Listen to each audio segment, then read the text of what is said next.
Dans cette vidéo, je vais m'inspirer de classiques du jeu vidéo tels que Prince of Persia ou Flashback et tenter de créer un prototype de cinématique platformer sans avoir aucune idée de comment je vais réussir à le faire. Et oui, car ce qui m'intéresse dans ce défi, c'est de comprendre quelle est la logique de programmation sur ces mouvements aux tuiles qu'on pourrait finalement comparer à ceux d'un jeu au tour par tour. Comme on peut le voir ici, le personnage se déplace d'un certain nombre de tuiles en fonction du mouvement choisi et qui ne peut pas être interrompu. Certains joueurs trouvent ce gameplay ultra rigide. Moi, j'adore l'immersion que cela procure et j'ai envie de découvrir comment ces jeux ont été faits. La première idée qui me vient pour répliquer ce gameplay spécifique, c'est de créer un guide qui vérifie si le personnage peut se déplacer vers la prochaine tuile ou s'il est bloqué par un mur et plus tard par le vide. Je teste aussi le déplacement vertical lorsqu'il y a une plateforme sur laquelle il est possible de grimper ou descendre. Ensuite, je rajoute le personnage qui suit aveuglément ce guide. Avec de simples rectangles, c'est plutôt facile. Mais le challenge suivant, c'est de se caler sur les animations. Car finalement, tout le gameplay se base dessus. Puisque chaque déplacement est une animation à regarder, c'est seulement une fois qu'elle est terminée qu'on vérifie quelle touche est enfoncée pour enchaîner sur le prochain mouvement. J'ai donc besoin d'une tonne d'animations.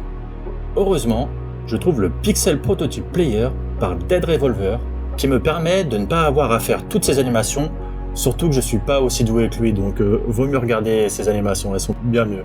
Ma première interrogation est, comment est-ce que je fais pour que l'animation soit immersive tout en se terminant à chaque fois au pixel près? Car pour l'instant, mon personnage ne fait que glisser derrière le guide. Au final, je décide de littéralement faire bouger l'animation d'un emplacement à l'autre. Est-ce que c'est une bonne idée? Je ne sais pas. Mais pour l'instant, c'est la seule solution que je trouve concluante. Maintenant que toutes les animations sont là, il faut que je trouve un moyen de les faire s'enchaîner les unes après les autres sans interruption de la part du joueur. Je regarde un peu sur le net pour voir comment mettre cela en pratique et tombe sur un concept qui s'appelle le State Machine. Je ne vais pas mentir, je n'ai pas tout compris. Mais ce que j'ai retenu, c'est ce qui a été décrit dans la vidéo YouTube de The Shaggy Dev. Le nombre d'états est fixé. Il n'y a qu'un seul état à la fois. Chaque état ne fait qu'une seule chose.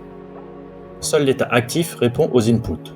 Donc, je crée un état pour chacune des animations, ce qui fonctionne très bien, hormis pour les animations qui bouclent. Je pense que c'est là où je n'ai pas vraiment bien fait les choses, car à chaque fin d'animation, je reviens sur l'animation d'attente. Ce qui n'est pas un problème en soi pour toutes les animations qui se suivent les unes après les autres, mais pour la marche ou la course, qui est censée recommencer du début, avoir l'animation d'attente entre chaque boucle, ça enlève toute fluidité. Mais bref, je continue d'avancer pour voir jusqu'où je peux aller dans ce prototype. Et c'est là qu'apparaît le plus grand mur à franchir, la gravité. C'est que cette dernière sort de la logique des tuiles. La chute peut durer d'une tuile à l'infini. Elle n'a pas de durée fixe, je n'ai pas prévu ce genre de situation dans mon code. Je finis par trouver une idée où je fais chuter le guide, puis lorsque l'animation se termine, je vérifie si le personnage touche le sol. Si c'est le cas, le guide revient sur le joueur. Et si ce n'est pas le cas, je fais tomber le personnage. Dans la pratique, ça fonctionne. Mais ça me rajoute des bugs incompréhensibles sur certains cas particuliers. Je me rends compte alors que toutes ces petites erreurs accumulées ont fini par me rattraper. Pour corriger tout cela, je devrais presque tout refaire depuis le début. Certaines corrections germent dans mon esprit. Mais pour l'instant, je décide de terminer mon prototype, même s'il sera imparfait. Je supprime ainsi certains mouvements qui créent plus de problèmes que de solutions. Je rajoute aussi quelques fonctionnalités comme une dalle qui ouvre une porte, ainsi qu'un obstacle de verre à détruire avec le pistolet. Et voilà, malgré quelques bugs, le prototype est terminé. Même si je suis un peu déçu, j'ai quand même bien progressé et je n'ai qu'une hâte, c'est de refaire ce défi une prochaine fois. D'ailleurs, si jamais certains parmi vous avaient des idées pour accomplir ce défi, n'hésitez pas à m'en faire part dans les commentaires. Je suis curieux de voir comment vous auriez procédé pour réussir. Comme d'habitude, je mets le lien vers le jeu dans la description.